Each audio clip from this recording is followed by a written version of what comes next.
Podemos comenzar preguntándonos qué es un vector. Un vector forma parte de los elementos matemáticos que se usan para poder expresar la física, como por ejemplo las magnitudes físicas vectoriales.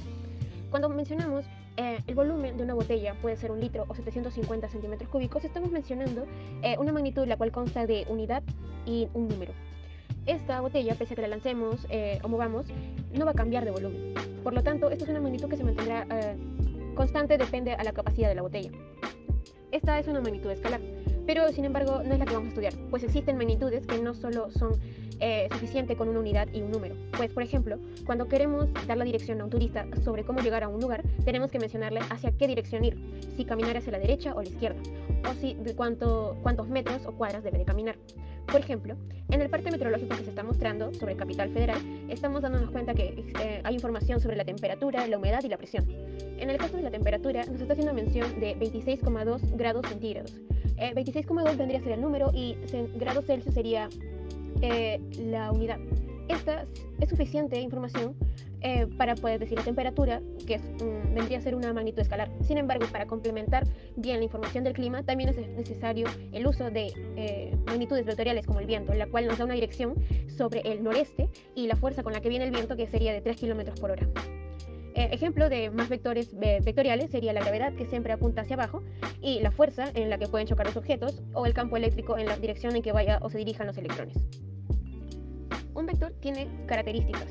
Cuenta con el eje de acción, que es en la línea invisible, por así decirlo, en la que va a trabajar el vector. Va a tener la orientación, que es el ángulo que se forma entre una línea horizontal y el vector, la cual nos indicará más o menos la inclinación en la que se encuentra o la que trabaja el vector, y también el sentido, que vendría a ser la punta de la flecha, la cual nos indicaría más o menos hacia dónde se dirige el vector. La orientación y el sentido vendrían a conformar la dirección de esta flecha, y mejor dicho del vector, y el módulo vendría a ser la fuerza, la cantidad con la que este vector actúa. Para poder hacer operaciones con vectores es necesario representarlas matemáticamente con una serie de coordenadas, tantas como dimensiones tenga el espacio en que se representan. En este caso muestro 3 dimensiones en el eje X, Y y Z, en el cual coloqué un vector A, el cual si lo descomponemos en sus coordenadas podría ser, se van a dividir en coordenadas como A en X, A en Y, A en Z.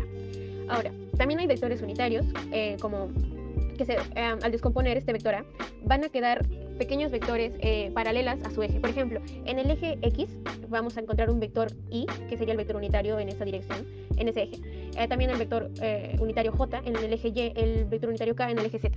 Todas estas también conforman parte de las componentes o las coordenadas también del vector A. Suma y resta de vectores. Son los procedimientos en el que se obtiene un vector resultante. Existen dos tipos de métodos, el método geométrico y el método analítico. En el caso del método geométrico está el método del triángulo, en el que el vector resultante se obtiene uniendo el origen del primer vector con el extremo del último vector.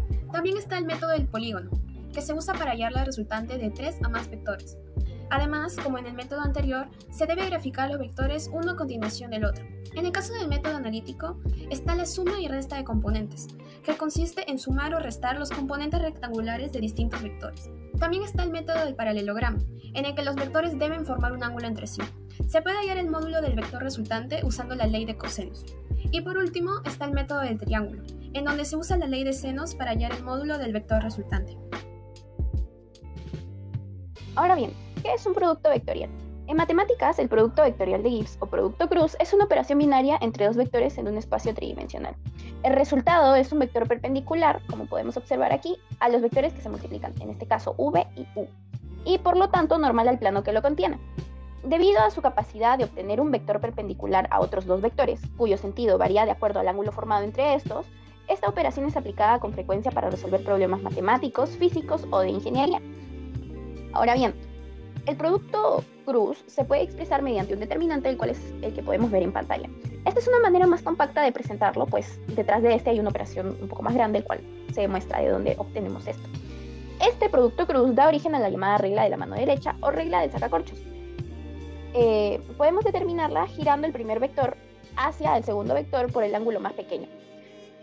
Y la dirección de u por v, los cuales son los vectores que estamos trabajando, es la de un sacacorchos que gira en la misma dirección. Bueno, ahora, geométricamente, el módulo del producto cruz coincide exactamente con el área del paralelogramo, que tiene por lados esos dos vectores.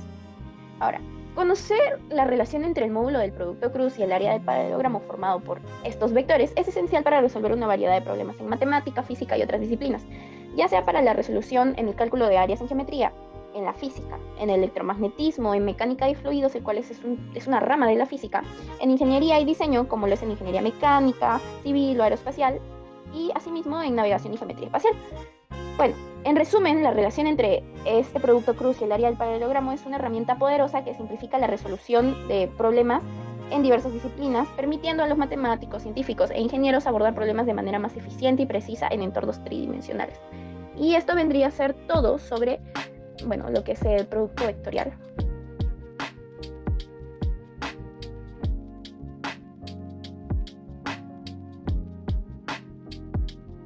Bueno, continuando con el producto escalar es distinto que el producto vectorial, y tal como su nombre lo indica, el resultado es escalar, y se denota por el punto entre los dos vectores. Es por ello que también se llama producto punto. Tenemos como ejemplo al trabajo, que es una magnitud escalar, resultado del producto escalar entre la fuerza y desplazamiento, dos magnitudes vectoriales. La definición del producto escalar es: el vector A punto vector B es igual al módulo del vector A por el módulo del vector B, multiplicado por el coseno de θ, que es el ángulo que se forma entre ambos vectores. Y se puede calcular de la siguiente manera si no se tiene el ángulo, siendo esta forma mucho más práctica. Se multiplican los módulos de cada vector, pero de acuerdo a su eje. Tenemos como ejemplo, sea el vector A igual a 1i más 2j más 3k y el vector B igual a menos 1i más 2j más 1k, vamos a hallar su producto escalar, multiplicando cada módulo del vector en su respectivo componente con las del otro vector, teniendo así de resultado 6. La interpretación geométrica nos indica que el producto escalar entre vector A y B es igual al producto de dos instancias, la proyección de B sobre A por el módulo del vector A. Por último, las propiedades, que son importantes. Es conmutativo, no importa el orden. El vector A punto vector B es igual al vector B punto vector A. También, el producto de dos vectores iguales es igual al módulo del vector elevado al cuadrado, debido a que al reemplazar en la definición, el ángulo que forman es 0, o sea, son paralelos, y el coseno de 0 es 1. También es distributiva, con respecto a la suma de vectores. El vector A punto, la suma de los vectores B y C, es igual al vector A punto el vector B más el vector A punto el vector C.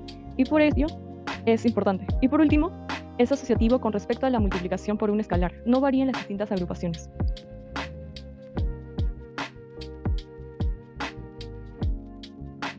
Gracias a los vectores se pueden resolver varios problemas relacionados con las magnitudes físicas y así proporcionarnos ayuda en nuestra vida cotidiana. Algunos ejemplos de sus usos cotidianos son la velocidad con la que se desplaza un automóvil. Sin los vectores, muchas de las construcciones se harían con deficiencia, lo cual pondría en riesgo la vida de muchas personas, ya sea al construir puentes para saber cuánto peso este pueda resistir sin colapsar, o incluso edificios para medir la capacidad que tiene este para seguir construyéndose y así evitar accidentes que puedan costarnos la vida. O también las máquinas ensambladoras. En las fábricas, estas no funcionarían de una manera eficaz sin la programación correcta. Claro, para sacar los vectores y hacer las cosas mencionadas anteriormente, se necesitan de varias fórmulas para saber la velocidad, fuerza o desplazamiento necesario al cargar un objeto, jalarlo, etc. Sin la necesidad de hacerlo con un instrumento especial y hacerlo de una forma mucho más precisa y exacta.